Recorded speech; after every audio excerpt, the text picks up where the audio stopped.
Kisah Hamzah bin Abdul Muthalib yang membela Rasulullah. Hamzah bin Abdul Muthalib adalah paman dari Rasulullah. Berbeda dengan pamannya yang lain, yakni Abu Lahab, Hamzah adalah paman Rasulullah yang senantiasa melindungi Rasul dari penghinaan dan penyiksaan yang dilakukan oleh kaum Quraisy. Hamzah masuk agama Islam setelah 6 tahun masa kenabian.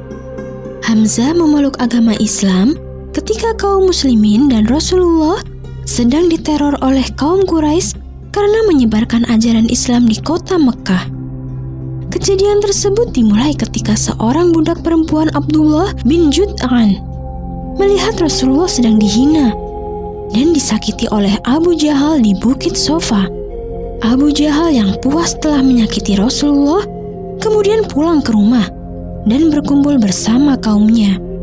Di sisi lain, budak perempuan itu yang tidak tega melihat Rasulullah kesakitan melaporkan perilaku Abu Jahal kepada Hamzah, paman Rasulullah.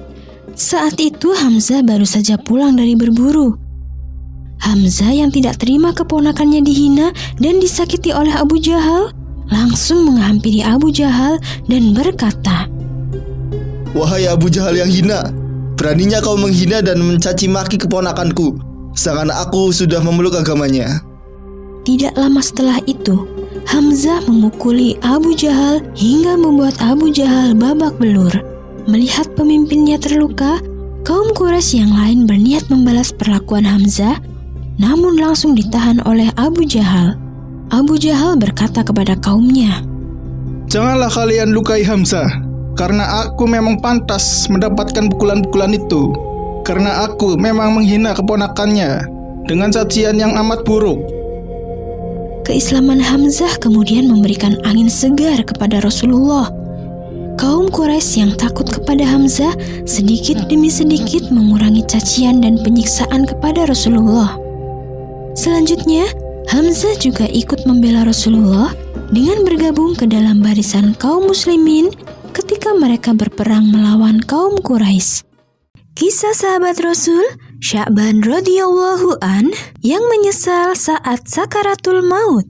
Sya'ban adalah salah satu sahabat Nabi yang ahli ibadah. Setiap subuh, ia selalu pergi ke masjid sebelum azan berkumandang. Ia melakukan i'tikaf dan sholat sunnah terlebih dahulu dengan menempati posisi yang sama, yaitu di pojokan masjid. Tujuan Sya'ban melakukan ini adalah agar ibadah yang ia lakukan tidak mengganggu jamaah yang datang setelahnya. Kebiasaan Sya'ban yang unik ini diketahui oleh sahabat-sahabat dan juga Rasulullah. Hingga di suatu hari, tiba-tiba saja Sya'ban tidak datang saat waktu sholat subuh. Rasulullah sempat menanyakan keberadaan Sya'ban kepada para sahabat. "Apakah ada di antara kalian yang melihat Sya'ban?" Para sahabat kompak menjawab tidak tahu. Bahkan sampai selesai sholat subuh pun Sya'ban tidak datang ke masjid. Rasulullah yang khawatir kemudian bertanya kembali kepada para sahabat, "Apakah ada di antara kalian yang tahu di mana rumah Sya'ban?" Salah satu sahabat mengangkat tangannya. "Saya tahu, wahai Rasulullah." Ditemani oleh para sahabat, Rasulullah pun pergi menuju ke rumah Sya'ban. Sesampainya di sana, ia bertemu dengan istri Sya'ban. Rasulullah pun langsung bertanya kepada istri Sya'ban, "Apakah benar ini rumah Sya'ban?" Istrinya Sya'ban mengangguk. Rasulullah bertanya kembali, "Bolehkah kami menemui Sya'ban yang tidak hadir sholat subuh pagi ini?" Dengan berlinang air mata, istri Sya'ban menjawab, "Suami saya sudah meninggal tadi pagi, wahai Rasulullah." Mendengar berita tersebut, Rasulullah beserta para sahabat langsung bersedih. Namun beberapa saat kemudian, istri Sya'ban bertanya kepada Rasulullah tentang sesuatu yang terjadi kepada suaminya.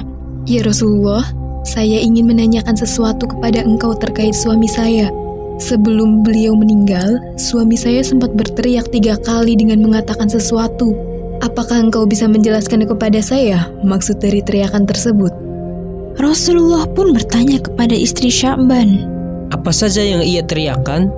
Istri Sya'ban menjawab, "Di masing-masing teriakan, ia mengatakan, 'Aduh, kenapa tidak lebih jauh? Aduh, kenapa tidak yang baru? Aduh, kenapa tidak semua?'" Rasulullah mengangguk paham. ia mulai menjelaskan bahwa apa yang suaminya teriakan adalah kilas balik perbuatan yang suaminya lakukan selama hidup. Lalu Rasulullah mengatakan, Dalam pandangan Sya'ban saat itu, ia melihat kilas balik dirinya yang berjalan menuju masjid. Allah memperlihatkan pahala yang akan didapatkan Sya'ban pada setiap langkahnya.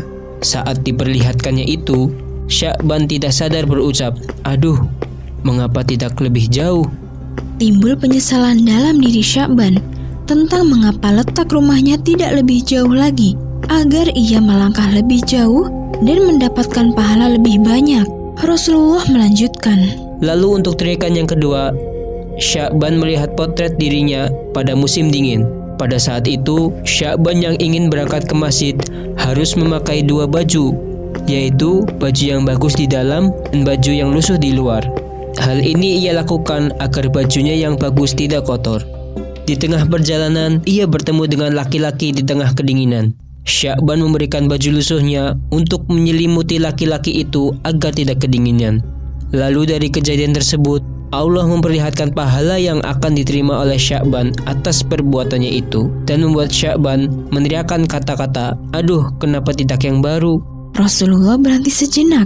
Ia melihat orang-orang di sekeliling yang mendengarkan setiap perkataannya dengan seksama. Sedangkan untuk teriakannya yang terakhir, ia melihat kilas balik dirinya yang memberikan setengah roti kepada pengemis tua yang belum makan.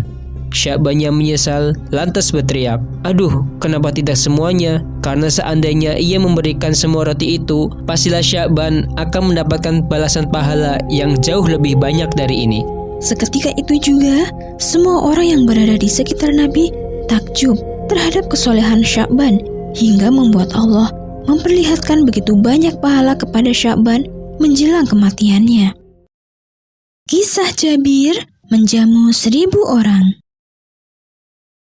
Jabir bin Abdullah adalah salah satu sahabat Rasulullah yang banyak berkontribusi dalam meriwayatkan hadis. Selain itu, Jabir juga seorang pejuang yang selalu ikut ke dalam barisan kaum muslimin. Salah satu perang yang pernah dia ikuti adalah Perang Khandaq atau Perang Parit. Dalam Perang Khandaq, kaum muslimin membangun parit-parit pertahanan di sekitar kota Madinah untuk menghadang pasukan musuh. Di tengah proses membangun parit, pasukan kaum muslimin mengalami kelaparan, termasuk Nabi juga. Melihat Nabi dan para sahabat sedang kesusahan, Jabir pulang ke rumah meminta istrinya memasak bahan makanan yang mereka punya. Tapi ternyata bahan makanan mereka terbatas. Mereka hanya punya seekor domba dan sedikit gandum saja. Semua makanan itu tentu saja tidak akan cukup jika dibagikan kepada 1000 orang. Jabir bersama istrinya kebingungan. Akhirnya mereka memutuskan hanya mengundang Rasulullah dan beberapa sahabat untuk makan di rumahnya. Sekembalinya Jabir ke pasukan, Jabir langsung mendekati Rasulullah. Ia berkata, "Wahai Rasulullah, datanglah ke rumah saya bersama para sahabat. Istri saya sudah memasakkan masakan yang lezat untukmu dan yang lain." Jabir lalu menunduk dan melanjutkan perkataannya. "Tapi maaf, karena keterbatasan makanan yang saya miliki, saya hanya bisa menghidangkan makanan untuk beberapa orang saja." Rasulullah tersenyum, menepuk pundak Jabir. Setelah itu Rasulullah berdiri mengumumkan kepada kaum muslimin, "Wahai kaum muslimin, Jabir membuat hidangan untuk kalian semua. Mari kita makan bersama di rumahnya." Jabir langsung melebarkan matanya. Dia panik, memikirkan bagaimana membagi makanan yang ia punya kepada 1000 orang. Tapi Rasulullah justru tersenyum kepada Jabir. Sebelum ia melangkah pergi, Rasulullah berkata kepada Jabir, "Jangan kau turunkan kualimu, dan jangan dimasak dulu adonan rotimu sebelum aku datang." Sesampainya di rumah, Jabir memberitahu kepada istrinya bahwa seluruh pasukan muslimin akan datang ke rumah mereka. Istrinya panik dan mengatakan, "Bagaimana kau ini? Makanan kita tidak akan cukup untuk mereka semua." Jabir menghela napas dan menjelaskan, "Aku telah lakukan sesuai apa yang kau pesankan padaku." Di tengah kebingungan itu, Rasulullah telah datang. Kemudian Rasulullah meminta kepada istri Jabir untuk membawakan adonan roti itu ke hadapannya. Rasulullah lalu mendoakan. Tidak lupa Rasulullah juga berpesan kepada istri Jabir.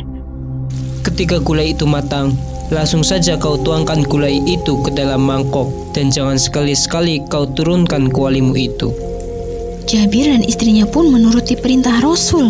Tidak lama setelah itu mereka dibuat takjub dengan makanan yang tidak habis-habis, bahkan ketika dihidangkan untuk 1.000 orang. Pasukan muslimin pun berterima kasih kepada Jabir karena telah menghidangkan makanan lezat dan telah menyelamatkan mereka dari kelaparan.